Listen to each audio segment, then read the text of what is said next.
प्रधानमंत्री नरेंद्र मोदी आज उत्तर प्रदेश में 594 किलोमीटर के गंगा एक्सप्रेसवे की रखेंगे आधारशिला। मुख्यमंत्री उद्यमी योजना के तहत बिहार में 16,000 लाभार्थियों का किया गया चयन। भारत में निर्मित कोवोवैक्स को WHO ने आपातकालीन इस्तेमाल के लिए दी मंजूरी।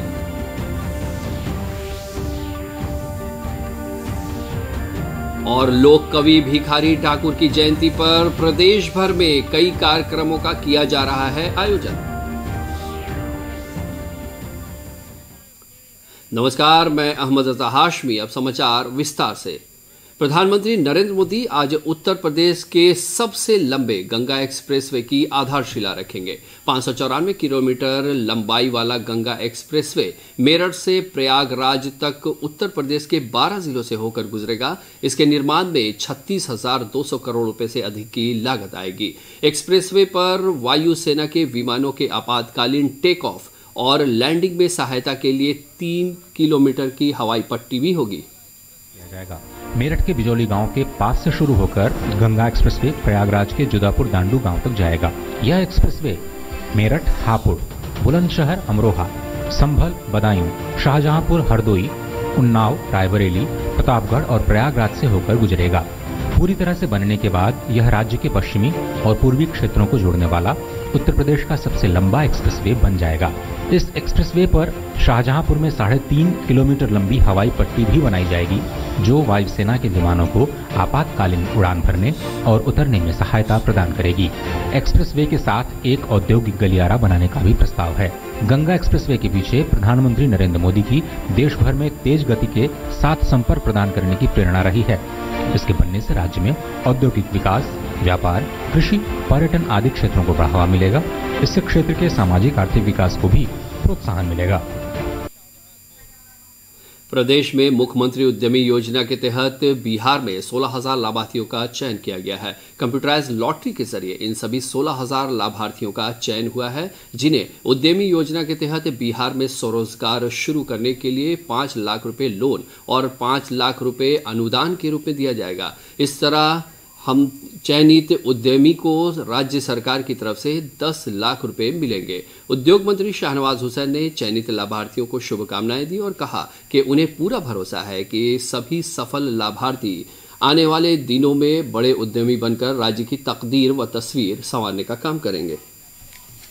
युवा उद्यमी योजना, महिला उद्यमी योजना, अनुसूचित जाति जनजाति उद्यमी योजना, अति पिछड़ा उद्यमी योजना, इन चारों योजना को मिलाकर हमने एप्लीकेशन मंगाए थे और 62,000 से ज़्यादा एप्लीकेशन आए थे और जिसके अंदर 42,477 एप्लीकेशन वैध पाए गए और उसमें हमें हर साल 8,000 नौजवानों को 5 लाख का लोन और 5 लाख रुपए अनुदान यानी 10 लाख रुपए देना था और एक साल में 8,000 नौजवानों को ये रोजगार के लिए राशि देनी थी। लेकिन इस बार मुख्यमंत्री जी के कोरोना के नए वेरिएंट ओमिक्रॉन के मद्देनजर पटना जिला प्रशासन जागरूकता अभियान में जुटा है। इसी क्रम में प्रशासन द्वारा धावा दल का गठन किया गया है। यह दल मास्क नहीं पहनने वालों से 50 रुपए का जुर्माना लगा रहा है। कर्नाटक, महाराष्ट्र एवं चंडीगढ़ में दस्तक दे चुका है। बात सुन लीजिए मेरी बात। हम यहाँ क्या बोलते हैं, किस मेमोरियल में स्टाफ है, हम सामान लेने हमको अंदर रहते हैं, हमको तो रोड से मालूम ही नहीं है कि डेली समझाया जा रहा है। जाएंगे मतलब दिखेंगे मास्क नहीं पहने हुए तो उनको 50 रुपये का जो है जुर्माने का प्रावधान है। इसके तहत लोग समझा बुझा भी रहे हैं। भारत में निर्मित कोवोवैक्स को विश्व स्वास्थ्य संगठन ने आपातकालीन इस्तेमाल के लिए मंजूरी दे दी है। पुणे स्थित सीरम इंस्टीट्यूट ऑफ इंडिया और अमेरिका जैव प्रौद्योगिकी कंपनी नोवावैक्स के लाइसेंस के तहत सीरम इंस्टीट्यूट ऑफ इंडिया ने बनाया है। WHO से आपातकालीन इस्तेमाल की अनुमति मिलने की सूचना सीरम इंस्टीट्यूट के CEO आदार पूनावाला ने ट्वीट करके दी है। उन्होंने अपने ट्वीट में कहा है कि कोविड-19 के खिलाफ हमारी लड़ाई में एक और मील का पत्थर साबित होगा। उन्होंने WHO को इसके लिए धन्यवाद दिया है। इस बुलेटिन का सीधा प्रसारण आप हमारे YouTube channel DD news Bihar पर देख सकते हैं। इसके अलावा ट्विटर और फेसबुक पेज पर भी ताज़ा तरीन समाचार और सूचनाएं उपलब्ध हैं। हमारे YouTube चैनल तक पहुंचने के लिए अपने मोबाइल से स्क्रीन पर दिखाए जा रहे QR कोड को स्कैन करें और DD बिहार से प्रसारित होने वाले समाचार देखें। प्रदेश में पूर्ण शराबबंदी को सफल बनाने के उद्देश्य से गया में नुक्कड़ नाटक के माध्यम से लोगों को जागरूक किया जा रहा है। जिले में जागरूकता को लेकर अधिकारी अभिषेक सिंह ने हरी झंडी दिखाकर नुक्कड़ नाटक रथ को रवाना किया। यह नुक्कड़ नाटक रथ जिले के सभी गांव, कस्बा और वार्डों में लोगों के बीच जाकर जागरूक करेगा। इस अवसर पर संवाददाताओं से बातचीत करते हुए जिलाधिकारी श्री सिंह ने कहा कि 26 नवंबर को हम लोग नशा मुक्ति दिवस के रूप में मनाते हैं। पूर्व में नशा मुक्ति का संकल्प लिया गया है, उसी को पुनः याद दिलाने को लेकर लोगों को जागरूक किया जा रहा है। कानून जो बना है और नशा मुक्ति, इसके ऊपर पुनः सभी लोगों को जागरूक किया जाए, युवाओं को जागरूक किया जाए, ग्रामीणों को जागरूक किया जाए और उनको पुनः जो पूर्व में संकल्प लिया गया था नशा मुक्ति के समर्थन में और शराबबंदी के समर्थन में, उसको पुनः उनको याद दिलाया जाए। इधर पूर्ण शराबबंदी और शराब तस्करों पर शिकंजा कसने के लिए उत्पाद और परिवहन विभाग सख्ती से पेश आ रहा है। पड़ोसी राज्यों से आ रही शराब की खेप को पकड़ने के लिए राज्य की प्रवेश सीमा और सीमावर्ती जिलों में सख्ती बढ़ा दी गई है। गोपालगंज उत्पाद अधीक्षक राकेश कुमार ने बताया कि राष्ट्रीय राजमार्ग 27 बिहार यूपी सीमा के समीप गोपालगंज जिले के बलथरी चेक पोस्ट पर उत्तर प्रदेश की तरफ से आने वाले सभी वाहनों की जांच जिला पुलिस और उत्पाद विभाग के द्वारा की जाती है। यहाँ पर जांच होता है, तो हर वाहन को जिस पर शक रहता है उसको हम लोग रोक के और उस पर लदे सामानों को सरिया से या उसके बिल्टी से या गाड़ी के नंबर से उसकी जाँच करते हैं कि बिहार में शराब का प्रवेश नहीं हो। दरभंगा के लहेरियासराय में बिहार राज्य दफादार चौकीदार राज्य सरकार के खिलाफ प्रदर्शन कर रहे हैं। इनका कहना है कि शराबबंदी कानून के तहत सरकार ने चौकीदारों को शराब बेचने और पीने वालों की सूचना थाने में देने की जिम्मेदारी दी है। सूचना मिलने के बाद शराब कारोबारियों को पकड़ने का जिम्मा पुलिस को है, जबकि सरकार का कहना है कि जिस चौकीदार के बीट में शराब मिलेगी वहां के चौकीदार जिम्मेदार होंगे। चौकीदार का आरोप है कि सरकार ने अब तक ऐसी कोई पद्धति भी विकसित नहीं की है जिससे चौकीदारों की सूचना को गुप्त रखा जा सके। ऐसे में हमारे बहुत साथी शराब से जुड़े मामलों में पकड़े जा रहे हैं। प्रदर्शनकारी चौकीदार के नेता डॉक्टर संत सिंह और मनीष कुमार पासवान का कहना है कि सरकार हम लोगों के साथ अब तक जब तक न्याय नहीं करती है तब तक आंदोलन जारी रहेगा। सूचना देने का और छापामारी करने और अपराधियों को पकड़ने का काम पुलिस का है। और ये काला कानून सरकार बना दी है कि जिस बीट में शराब मिलेगा वहाँ का चौकीदार नपेगा। सरकार को तो ये जानकारी पहले लेनी चाहिए थी कि चौकीदार जो है सूचना दिया है कि नहीं दिया है। आज हम लोग जो ये सरकार का जो शराब नीति की हमारे प्रति जो कानून है उसका हम लोग विरोध करने के लिए बैठे हैं। हमारे चौकीदार दफेदार को जो है जो दरभंगा जिला में देश भर में चल रहे आज़ादी के अमृत महोत्सव के माध्यम से हम उन महान हस्तियों को याद कर रहे हैं जिन्होंने देश की आज़ादी में अपना अहम योगदान दिया है। इसी कड़ी में पेश है स्वतंत्रता सेनानी और कवि गरिमेल्ला की कहानी। और स्वतंत्रता सेनानी थे। उनका जन्म आंध्र प्रदेश के श्रीकाकुलम में हुआ था। उन्होंने आंध्र के लोगों को देशभक्ति के गीतों के माध्यम से अंग्रेजों के विरुद्ध प्रेरित और एकजुट किया।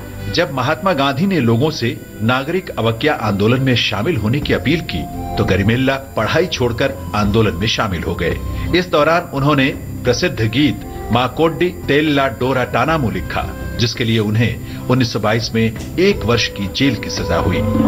गांधी टोपी पेट्टी पाटा चालालोकी रावोद्दू रावोद्दंटाडू राट्నం బడిలో పెట్టవద్దంటాడు టోపీ తీసి వీపులు బాదుతాడు అయ్యో రాజా ద్రోగమంతా రాట్నంలో ఉందంట మాకొచ్చి దొరపనము। जेल से रिहा होने के बाद वे गांवों में गीत गा गा कर आंदोलन में भाग लेते रहे। इसके लिए उन्हें 2.5 वर्ष के सश्रम कारावास की सजा दी गई। गिरिमिल्ला के जेल में रहने के दौरान उनके परिजनों का निधन हो गया। कई वर्ष अत्यधिक गरीबी में बिताने के बाद 18 दिसंबर 1952 को गिरिमिल्ला का निधन हो गया।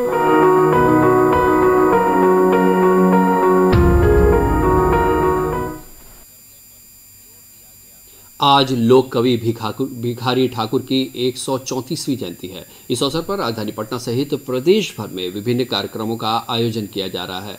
सारण जिले के उनके जन्म स्थल कुतुबपुर में इस अवसर पर सांस्कृतिक कार्यक्रम का आयोजन किया गया है। इस मौके पर जाने माने भोजपुरी के कलाकार भाग ले रहे हैं।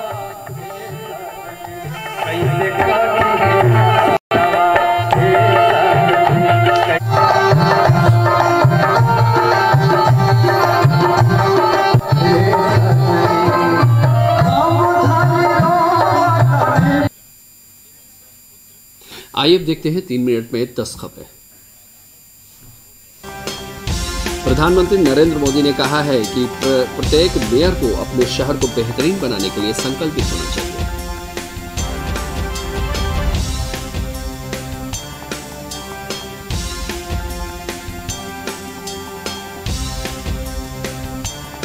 प्रधानमंत्री नरेंद्र मोदी भूटान के सर्वोच्च नागरिक सम्मान से सम्मानित होंगे। प्रधानमंत्री ने इस सम्मान के लिए भूटान नरेश का आभार जताया है।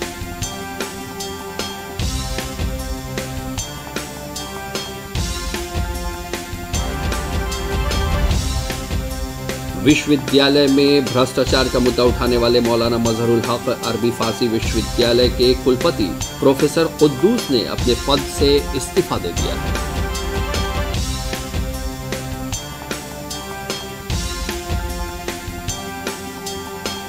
91 देशों में फैल चुका है ओमिक्रॉन संक्रमण का खतरा। देश में बढ़ रहे ओमिक्रॉन के खतरे के बीच केंद्र सरकार ने लोगों को सतर्क किया है।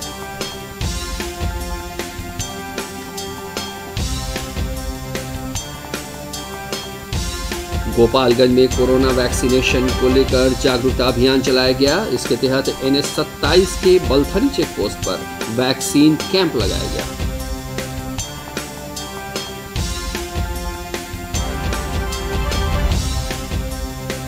आगामी 15 फरवरी के बाद पटना विश्वविद्यालय छात्र संघ का चुनाव हो सकता है। कोरोना संक्रमण के कारण पिछले 2 सत्र से नहीं हो पा रहा है छात्र संघ का चुनाव।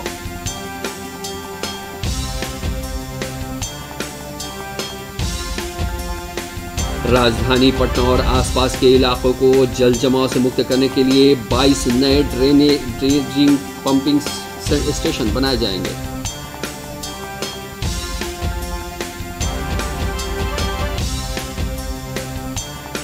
पटना विश्वविद्यालय में आज से 2 दिवसीय फणीश्वर नाथ रेणु जन्मशती राष्ट्रीय संगोष्ठी का आयोजन किया गया है। शिक्षा मंत्री विजय चौधरी कार्यक्रम का शुभारंभ करेंगे।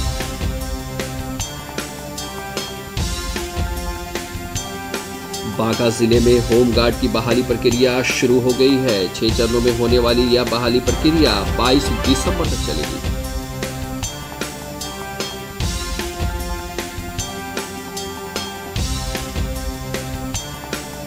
और मौसम विज्ञान केंद्र ने बताया है कि बिहार में अगले 1 से 2 दिनों में तापमान में 2 से 3 डिग्री सेल्सियस गिरावट हो सकती है।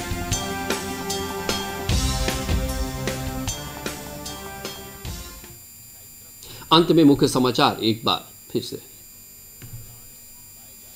प्रधानमंत्री नरेंद्र मोदी आज उत्तर प्रदेश में 594 किलोमीटर के गंगा एक्सप्रेसवे की रखेंगे आधारशिला। मुख्यमंत्री उद्यमी योजना के तहत बिहार में 16,000 लाभार्थियों का किया गया चयन। भारत में निर्मित कोवैक्स को WHO ने आपातकालीन इस्तेमाल के लिए दी मंजूरी।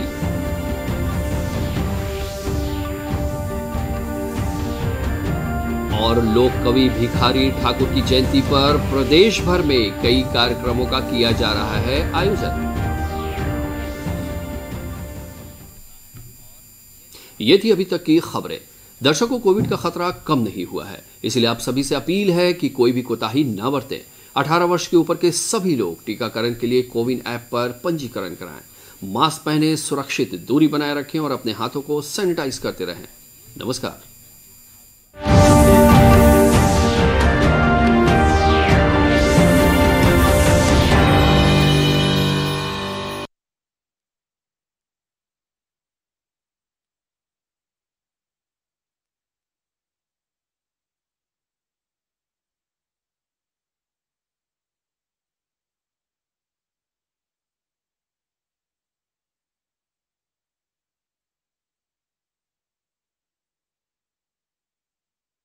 वज़ीर-ए-आज़म नरेंद्र मोदी आज उत्तर प्रदेश में 594 किलोमीटर के गंगा एक्सप्रेसवे का संग बुनियाद रखेंगे।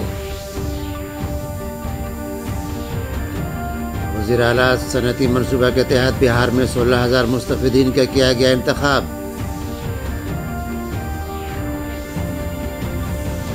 भारत में तामीर शुदा कोवैक्स को WHO ने इमरजेंसी इस्तेमाल की मंजूरी दी।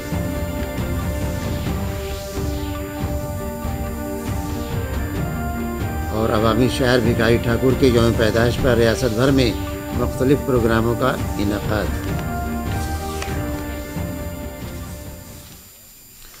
नाज़रीन आदाब और ख़बरों की तफसील। वज़ीर-ए-आज़म नरेंद्र मोदी आज उत्तर प्रदेश के सबसे लंबे गंगा एक्सप्रेस वे का संग बुनियाद रखेंगे। 594 किलोमीटर लंबा वाला गंगा एक्सप्रेस वे मेरठ से प्रयागराज तक उत्तर प्रदेश के 12 ज़िलों से होकर गुजरेगा।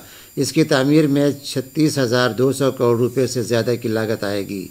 एक्सप्रेस वे पर एयरफोर्स के तैयारों की इमरजेंसी टेक ऑफ और लैंडिंग में इसकी मदद के लिए 3.5 किलोमीटर का रनवे भी होगा। करीब 594 किलोमीटर लंबा व 6 लेन का ये एक्सप्रेसवे 36,200 करोड़ रुपए से अधिक की लागत से निर्मित किया जाएगा। मेरठ के बिजौली गांव के पास से शुरू होकर गंगा एक्सप्रेसवे प्रयागराज के जुदापुर दांडू गांव तक जाएगा। यह एक्सप्रेसवे मेरठ हापुड़, बुलंदशहर अमरोहा, संभल बदायूं, शाहजहांपुर हरदोई, उन्नाव रायबरेली, प्रतापगढ़ और प्रयागराज से होकर गुजरेगा। पूरी तरह से बनने के बाद यह राज्य के पश्चिमी और पूर्वी क्षेत्रों को जोड़ने वाला उत्तर प्रदेश का सबसे लंबा एक्सप्रेसवे बन जाएगा। इस एक्सप्रेसवे पर शाहजहांपुर में 3.5 किलोमीटर लंबी हवाई पट्टी भी बनाई जाएगी, जो वायुसेना के विमानों को आपातकालीन उड़ान भरने और उतरने में सहायता प्रदान करेगी। एक्सप्रेसवे के साथ एक औद्योगिक गलियारा बनाने का भी प्रस्ताव है। गंगा एक्सप्रेसवे के पीछे प्रधानमंत्री नरेंद्र मोदी की देश भर में तेज गति के साथ संपर्क प्रदान करने की प्रेरणा रही है। इसके बनने से राज्य में औद्योगिक विकास, व्यापार, कृषि, पर्यटन आदि क्षेत्रों को बढ़ावा मिलेगा। इससे क्षेत्र के सामाजिक आर्थिक विकास को भी प्रोत्साहन मिलेगा। रियासत में वज़ीर आला सनती मनसूबा के तहत बिहार में 16,000 मुस्तफ़ीदीन का इंतखाब किया गया है। कंप्यूटराइज्ड लॉटरी के जरिए इन सभी 16,000 मुस्तफ़ीदीन का इंतखाब हुआ, जिन्हें सनती मनसूबा के तहत बिहार में खुद रोज़गार शुरू करने के लिए 5 लाख रुपये कर्ज और 5 लाख रुपये ग्रांट के तौर पर दिया जाएगा। इस तरह हर मुंतखब सनतकार को रियासती हुकूमत की जानिब से 10 लाख रुपये मिलेंगे। वज़ीर सनत शाहनवाज हुसैन ने मुंतखब मुस्तफ़ीदीन को मुबारकबाद देते हुए कहा कि हमें पूरा यकीन है कि सभी कामयाब उम्मीदवार आने वाले दिनों में बड़े सनतकार बनकर रियासत की तकदीर और तस्वीर संवारने का काम करेंगे। महिला उद्यमी योजना, अनुसूचित जाति जनजाति उद्यमी योजना, अति पिछड़ा उद्यमी योजना, इन चारों योजना को मिलाकर हमने एप्लीकेशन मंगाए थे और 62,000 से ज़्यादा एप्लीकेशन आए थे और जिसके अंदर 42,477 एप्लीकेशन वैध पाए गए और उसमें हमें हर साल 8,000 नौजवानों को 5 लाख का लोन और 5 लाख रुपए अनुदान यानी 10 लाख रुपए देना था और एक साल में 8,000 नौजवानों को ये रोजगार के लिए राशि देनी थी। लेकिन इस बार मुख्यमंत्री जी के निर्देश पर हमने 16,000 लोगों का चयन किया है। 16,000 लोग जिनको ये राशि मिलेगी वो अपने साथ कम से कम 10 से 12-15 लोगों को रोजगार देंगे। अगर वो मशीन लगाते हैं तो 10 मशीन लगाएंगे, उसमें और लोग लगेंगे, तो इससे उद्योग और रोजगार भी बढ़ेगा और लोगों को रोजगार भी। कोरोना के नए वेरिएंट ओमिक्रॉन के पेश नज़र पटना जिला इंतजामिया बेदारी मुहिम में जुट गई है। इस सिलसिले में इंतजामिया के जरिए गश्ती टीम की तश्कील की गई है। ये टीम मास्क नहीं लगाने वालों को 50 रुपये का जुर्माना लगा रही है। एवं चंडीगढ़ में दस्तक दे चुका है। बात सुन लीजिए मेरी बात। हम यहाँ क्या बोलते हैं, किस मेमोरियल में स्टाफ है, हम सामान लेने हमको अंदर रहते हैं, हमको तो रोड से मालूम ही नहीं है कि डेली समझाया जा रहा है। जाएंगे मतलब दिखेंगे मास्क नहीं पहने हुए तो उनको 50 रुपये का जो है जुर्माने का प्रावधान है। इसके तहत जो है लोग समझा बुझा भी रहे हैं। इस बुलेटिन का सीधा नशरिया अब हमारे YouTube channel DD news Bihar पर देख सकते हैं। इसके अलावा ट्विटर और फेसबुक पेज पर भी ताज़ा तरीन खबरें और इत्तलात दस्तयाब हैं। हमारे YouTube चैनल तक पहुंचने के लिए अपने मोबाइल से स्क्रीन पर दिखाए जा रहे QR कोड को स्कैन करें और DD बिहार से नश्र होने वाली खबरें देखें। भारत में तामीरशुदा कोवैक्स को आलमी सेहत तंजीम ने इमरजेंसी में इस्तेमाल की मंजूरी दे दी है। पुणे वाक़े सीरम इंस्टीट्यूट ऑफ इंडिया और अमेरिकी बायोटेक्नोलॉजी कंपनी नोवावैक्स के लाइसेंस के तहत सीरम इंस्टीट्यूट ऑफ इंडिया ने बनाया है। WHO से इमरजेंसी इस्तेमाल की इजाज़त मिलने की इत्तला सीरम इंस्टीट्यूट के CEO अदार पूनावाला ने ट्वीट करके दी है। उन्होंने अपने ट्वीट में कहा है कि कोविड-19 के खिलाफ हमारी लड़ाई में एक और मील का पत्थर है। उन्होंने WHO को इसके लिए शुक्रिया अदा किया है। रियासत में मुकम्मल शराबबंदी को कामयाब बनाने के मकसद से गया में नुक्कड़ नाटक के जरिए लोगों को बेदार किया जा रहा है।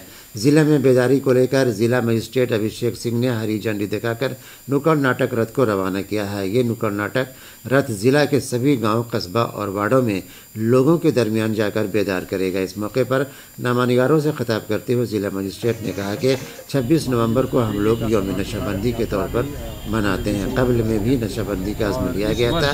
इसी को फिर से याद दिलाने के लिए लोगों को बेदार किया जा रहा है कि शराबबंदी कानून, मद निषेध का कानून जो बना है और नशा मुक्ति, इसके ऊपर पुनः सभी लोगों को जागरूक किया जाए, युवाओं को जागरूक किया जाए, ग्रामीणों को जागरूक किया जाए और उनको पुनः जो पूर्व में संकल्प लिया गया था नशा मुक्ति के समर्थन में और शराबबंदी के समर्थन में, उसको पुनः उनको याद दिलाया जाए।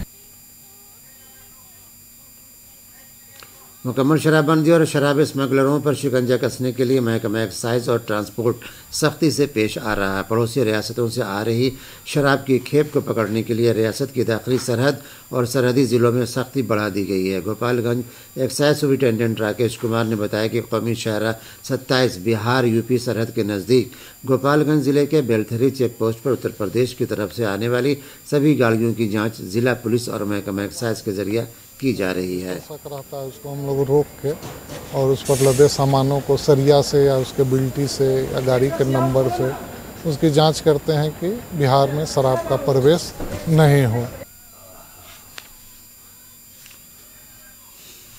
दरभंगा के लहरियासराय में बिहार राज्य दफेदार चौकीदार रियासती हुकूमत के खिलाफ मुजाहरा कर रहे हैं। इनका कहना है कि शराबबंदी कानून के तहत हुकूमत ने चौकीदारों को शराब बेचने और पीने वालों की इत्तला थाने में देने की जिम्मेदारी दी है। इत्तला मिलने के बाद शराब कारोबारियों को गिरफ्तार करने की जिम्मेदारी पुलिस की है, जबकि हुकूमत का कहना है कि जिस चौकीदार के बीट में शराब मिलेगी वहाँ के चौकीदार जिम्मेदार होंगे। चौकीदारों का इल्ज़ाम है कि हुकूमत ने अब तक ऐसा क्यों ज़ाब्ता भी नहीं बनाया है जिससे चौकीदारों की इत्तला को खुफिया रखा जा सके। ऐसे में हमारे बहुत से साथी शराब से जुड़े मामलों में गिरफ्तार हो रहे हैं। मुजाहिरीन चौकीदारों के सरबराह डॉक्टर संत सिंह और मनीष कुमार पासवान का कहना है कि हुकूमत जब तक हम लोगों के साथ इंसाफ नहीं करती है तब तक तहरीक जारी रहेगी। और छापामारी करने और अपराधियों को पकड़ने का काम पुलिस का है। और ये काला कानून सरकार बना दी है कि जिस बीट में शराब मिलेगा वहाँ का चौकीदार नपेगा। सरकार को तो ये जानकारी पहले लेनी चाहिए थी कि चौकीदार जो है सूचना दिया है कि नहीं दिया है। आज हम लोग जो ये सरकार का जो शराब नीति की हमारे प्रति जो कानून है उसका हम लोग विरोध करने के लिए बैठे हैं। हमारे चौकीदार दफेदार को जो है तो दरभंगा जिला में 40% थाना प्रभारी जो है सो शोषण कर रहे हैं और थाना प्रभारी अपना जो है सो डर से हमारे चौकीदार को जो है उनके डेरा पर बंधुआ मजदूर के तरह जो है सो वहाँ काम करवाने का काम करते हैं। मुल्क भर में चल रहे आज़ादी के अमृत महोत्सव के मौके पर हम उन अजीम शख्सियतों को याद कर रहे हैं जिन्होंने मुल्क की आज़ादी में अपना अहम किरदार निभाया है। इसी सिलसिले में पेश है मुजाहिद आज़ादी और शायर गिरिमिल्ला की कहानी। श्री काकुलम में हुआ था। उन्होंने आंध्र के लोगों को देशभक्ति के गीतों के माध्यम से अंग्रेजों के विरुद्ध प्रेरित और एकजुट किया। जब महात्मा गांधी ने लोगों से नागरिक अवज्ञा आंदोलन में शामिल होने की अपील की तो गरिमिल्ला पढ़ाई छोड़कर आंदोलन में शामिल हो गए। इस दौरान उन्होंने प्रसिद्ध गीत माकोड्डी तेल्ला डोरा टानामू लिखा, जिसके लिए उन्हें 1922 में 1 वर्ष की जेल की सजा हुई। गांधी टोपी पेट्टी पाटा चालालोकी रावొద్దు రావొద్దంటాడు, రాట్నం బడిలో పెట్టవొద్దంటాడు, టోపీ తీసి వీపులు బాదుతాడు, అయ్యో రాజా ద్రోగమంతా రాట్నంలో ఉందంట మాకొచ్చి దొరతనము। जेल से रिहा होने के बाद वे गांवों में गीत गा गा कर आंदोलन में भाग लेते रहे। इसके लिए उन्हें 2.5 वर्ष के सश्रम कारावास की सजा दी गई। गेरिमेल्ला के जेल में रहने के दौरान उनके परिजनों का निधन हो गया। कई वर्ष अत्यधिक गरीबी में बिताने के बाद 18 दिसंबर 1952 को गेरिमेल्ला का निधन हो गया।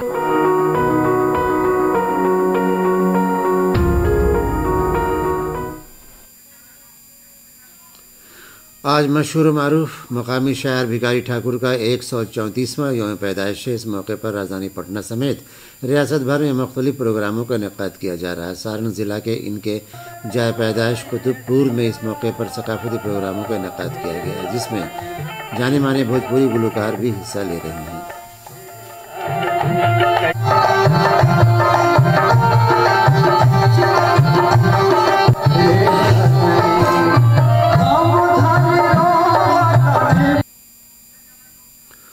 और अब वक्त हो चला है 3 मिनट में 10 खबरों का।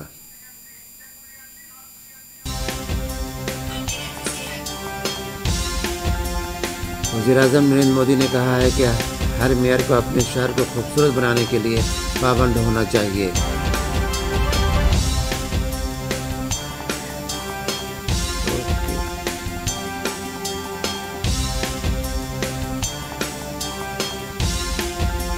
वज़ीर-ए-आज़म नरेंद्र मोदी भूटान के सबसे आला शहरी अवार्ड से नवाजे जाएंगे। वज़ीर-ए-आज़म ने इस एजाज़ के लिए भूटान नरेश का शुक्रिया अदा किया।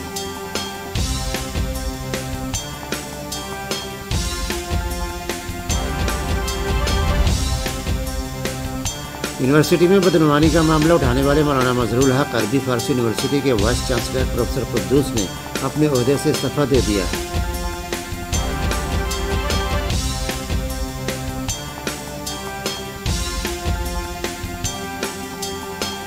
91 ममालिक में फैल चुका है ओमिक्रॉन इन्फेक्शन का खतरा। मुल्क में बढ़ रहे ओमिक्रॉन के खतरा के दरमियान मरकजी हुकूमत ने लोगों को अलर्ट किया है।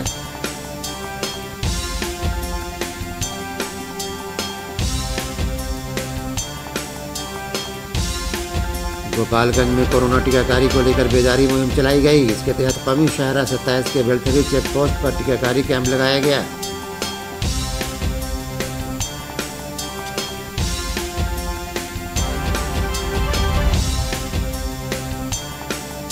आइंदा 15 फरवरी के बाद पटना यूनिवर्सिटी स्टूडेंट यूनियन का इंतखाब हो सकता है। कोरोना इन्फेक्शन की वजह से पिछले 2 सेशन से नहीं हो सका है स्टूडेंट यूनियन का इंतखाब।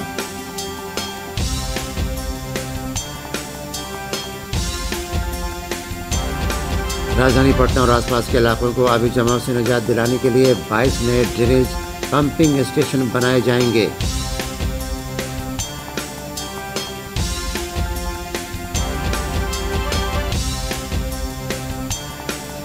पटना यूनिवर्सिटी में आज से 2 रोज़ा भुवनेश्वर नाथ रेणु जन्म सदी कौमी सेमिनार का इनेकाद। वज़ीर तालीम विजय चौधरी इस प्रोग्राम को इफ्तिताह करेंगे।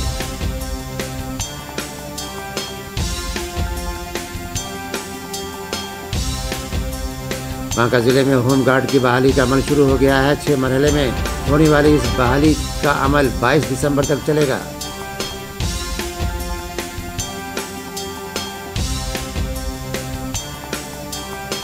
मौसम साइंस सेंटर ने बताया कि आइंदा 1-2 दिनों में दर्जे हरारत में 2 से 3 डिग्री सेल्सियस गिरावट हो सकती है।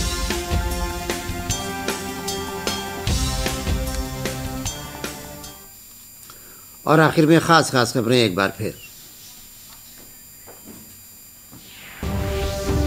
वज़ीर-ए-आज़म नरेंद्र मोदी आज उत्तर प्रदेश में 594 किलोमीटर के गंगा एक्सप्रेसवे का संग बुनियाद रखेंगे।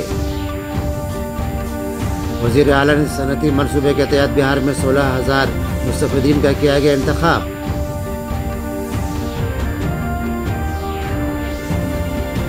भारत में तामीर शुदा कोवैक्स को WHO ने इमरजेंसी इस्तेमाल की मंजूरी दी।